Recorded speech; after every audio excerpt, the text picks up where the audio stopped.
রাষ্ট্রবাসীর পক্ষ থেকে লাল গোলাপ শুভেচ্ছা, লাল গোলাপ শুভেচ্ছা রাষ্ট্রবাসীর পক্ষ থেকে। প্রিয় যাত্রা উপপুর পাশে আসসালামু আলাইকুম। আজকে ঈদ পরবর্তী আপনাদের সাথে দেখা সাক্ষাৎ করার জন্য এসেছি। আমি আপনাদের সবাইকে আন্তরিক ধন্যবাদ জানাতে চাই।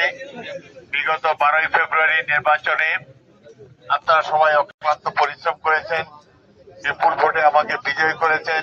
সেজন্য আমি আপনাদের কাছে খুবই কৃতজ্ঞ। এবং আপনারা প্রত্যেকটি কেন্দ্রে 119টা কেন্দ্রে প্রত্যেকটি কেন্দ্রে আমাকে সবচেয়ে বেশি ভোট দিয়েছেন, সেই জন্য কৃতজ্ঞতা প্রকাশ করছি। আপনাদের দোয়ার বরকতে আল্লাহ তাআলা একটা সম্মানজনক অবস্থানে আমাকে পাঠিয়েছে। আমি কোনো পদ পদবীর জন্য রাজনীতি করি না। তজুমুদ্দিন এবং লালমোহনে মানুষের খেদমত করার জন্য আমি রাজনীতিতে এসেছিলাম। অবশেষে জীবনের শেষ প্রান্তে আল্লাহ রাব্বুল আলামিন এই দেশের অত্যন্ত গুরুত্ব